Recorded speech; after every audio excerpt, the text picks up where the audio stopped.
So, hello, and welcome back to Nicole Myths, Astrology, and Tarot. Please be aware, if you are new to the channel, I do not sugarcoat my messages, and I have no filter. So, for all of you that say, I want the truth! Some of you absolutely can and will handle the truth here just fine. Others of you, well... You can't handle the truth!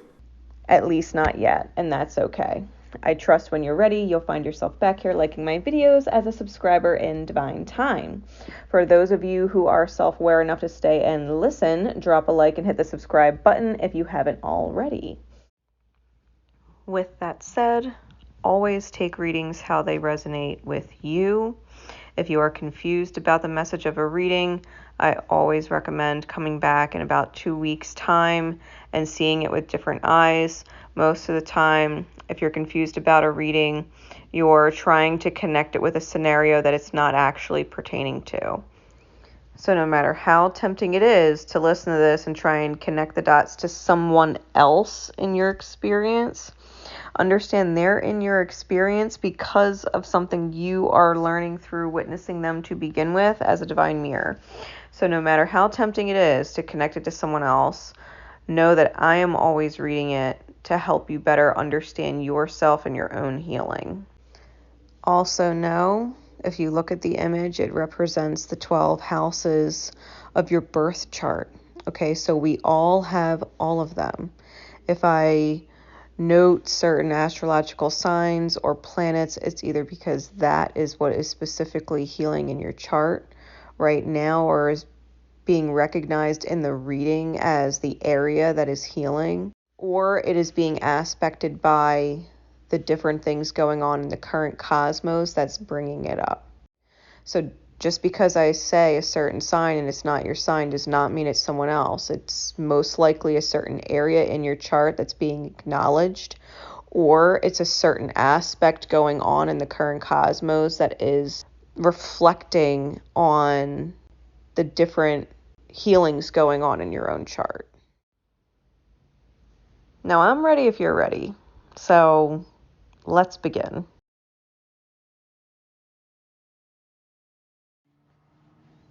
Okay, so these are the full moon in Leo highest good secret codename readings. These readings are purchased by individuals through my Etsy shop and are their personal readings. However, if you are drawn to a secret codename, chances are there is a message in it for you. This is secret codename Weeping Willow. If you'd ever like your own secret codename, the link to my Etsy is in the description below. All right. Weeping Willow. If you don't know what the metaphysical meaning of Weeping Willow is, I highly suggest that you pause this and go Google Weeping Willow metaphysical meaning. I think you'll be intrigued because it links up to this message really well, okay? For this reading, I did use my White Light Oracle as guidance and had pulled the major arcana from my patch tarot as clarifying guidance to go with it. And then I used the rest of the patch tarot to draw further insight for this full moon in Leo highest good reading. And I'm going to start with the guidance because I want you to have an idea of why Spirit is directing you the way it is before I get into the actual cards. Now, the card that came out from the White Light Oracle is Karma of Kutuhala. Okay, and it came out with both the Passion and the Sun card, which is the traditional Strength card, and the Sun card in Tarot. All right, so Karma of Kutuhala. It says, your sacred soul passion is powerful enough to shift the state of your inner reality and your outer experience. So commit to what truly ignites your heart and do not be dissuaded by anything or anyone. Know that no matter what appears to be, you shall prevail, you shall arise. Kutuhala is a Sanskrit term that translates as that which excites wonder. Even if it doesn't seem like it will lead us anywhere practical, allowing our bliss, Following our bliss can allow for something beautiful and deeply fulfilling to unfold. We often pursue what is sensible and secure, yet what could be more appropriate or divinely and delightfully inappropriate than pursuing a path so fascinating, so utterly mesmerizing to the spirit that no matter what challenges arise, you feel so much love and commitment and passion you shall not turn away. That is the stuff of potential greatness. We might call it being led by our hearts. Kutuhala is permission to do just that.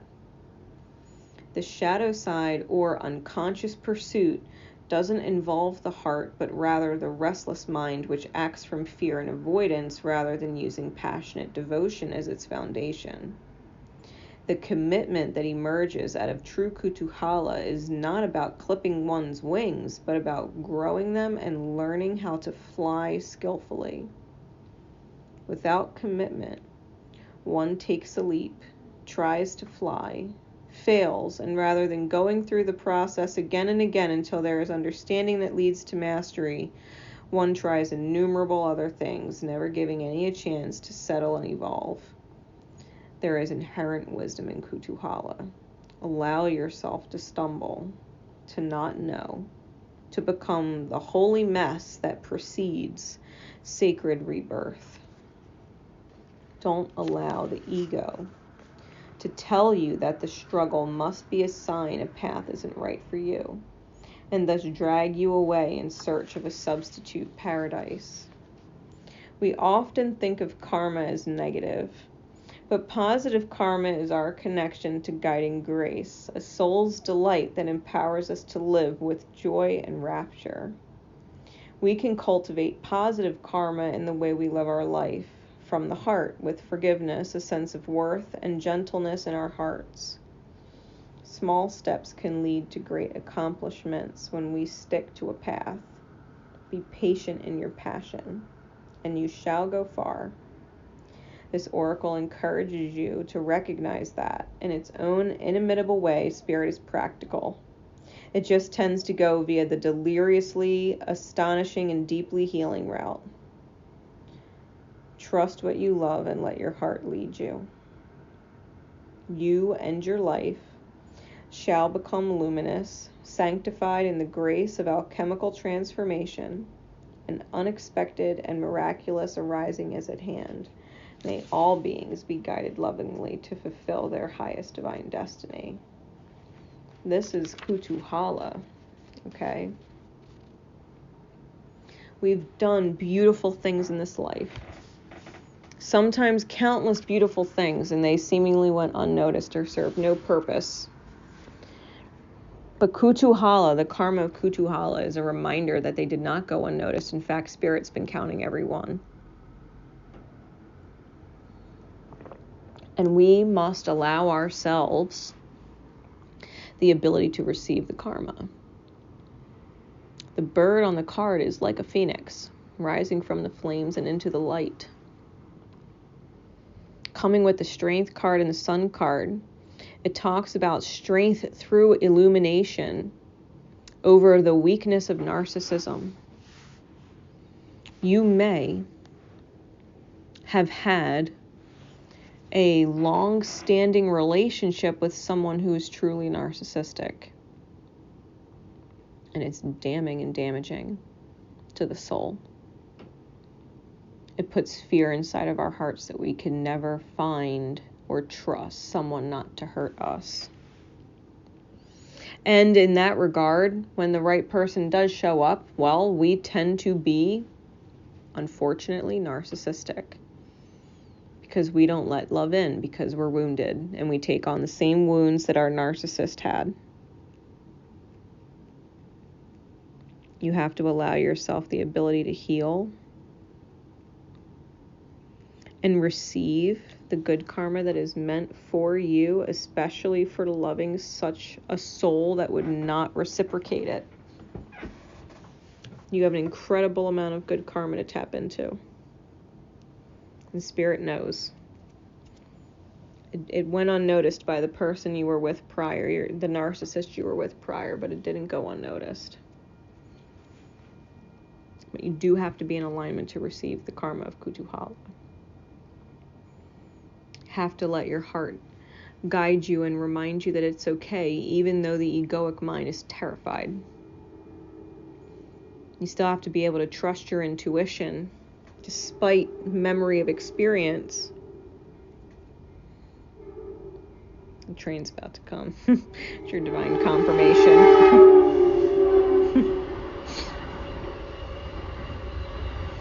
That's your divine confirmation right there. You have to be able to get on the train and move forward. Find your own inner strength and realize that you are not them. You are not so wounded that you can't see love when it's right in front of your face. You're not like them. You've got to remember who you are. This is reiterated in the message of the cards because we start with the Ace of Cups clarified by the Three of Swords. The Ten of Wands clarified by the Prince of Cups. The Five of Discs clarified by the Ace of Swords, and the Princess of Cups clarified by the Four of Wands. The Ace of Cups is the new beginning in love, and being afraid, terrified with the Three of Swords. Knowing that the loving ripple is calling you forward to embrace it, and emotionally still feeling like you're drowning from the narcissistic dynamic that you last were in. No matter how long ago it was. The Ten of Wands is feeling as if your spirit is in a cage and can't fly, and this person is coming in like the phoenix to free you from it. They are coming in with Prince of Cups energy. They are expressive. They are not manipulative.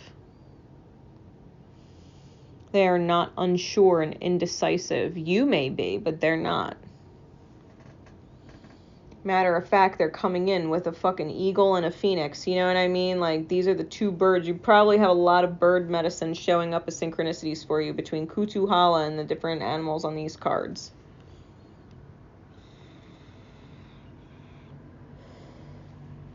Lots of bird medicine. Keep an eye out if you get a lot of feathers as synchronicities, or feathers are around you or popping up in your experience, whether they're on the ground, in artwork, on a dream catcher in a shop. You know what I mean? Like, feathers popping up in your experience are synchronicities for you to remember this message, that your angels are with you. And they're reminding you it's okay. That you've been through hell and deserve heaven. Because you brought heaven to hell and survived. Right? You don't have to stay down there burning in the flames, trapped in a cage. Your spirit's too beautiful for that. You can actually allow someone very genuine to come in and not be nervous. And you might be nervous. Five of Discs is worry versus disaster. You might be really fucking freaking out that you might be duped, right? You might be getting duped and manipulated by this person when that's not who they are. It's just your fear.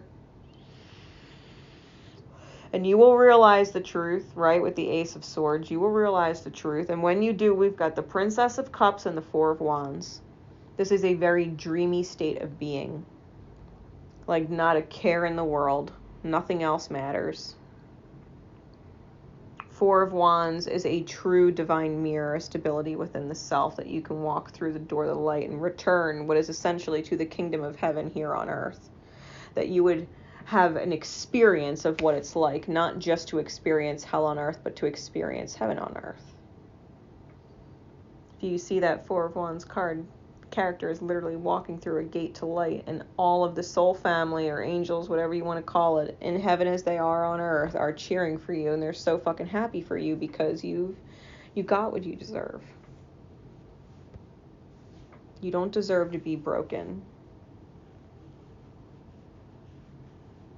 You deserve to heal from broken. Just like you wish your narcissist would have healed their brokenness and would have let love in. You're not allowing yourself to become the narcissist. To be cold and terrified of love like they were. That they would keep it at arm's length and ripple pain. You're not them. You're not them. You're you. You're a slice of heaven here. You are a slice of heaven for your narcissist. And you deserve a slice of heaven here. You got beautiful karma. And the universe is doing its damnedest to give it back to you. So, your highest good, weeping willow, full moon in Leo, you might be manifesting the fucking love of your life, the real one. The real one.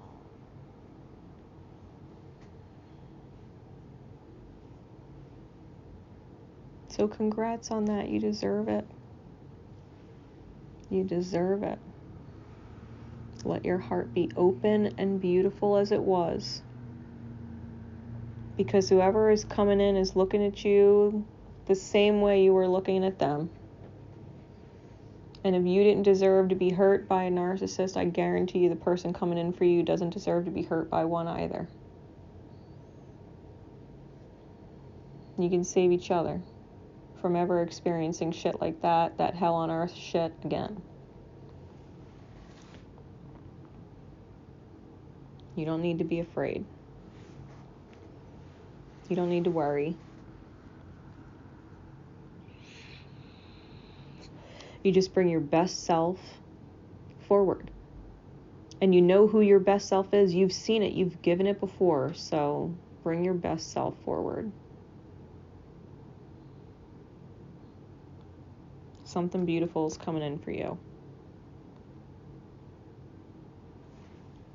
All right. With that said, Weeping Willow, thank you so much for being a part of this event.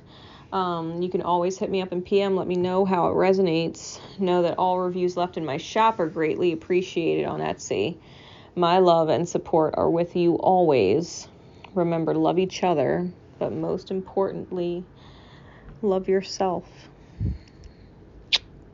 Take care.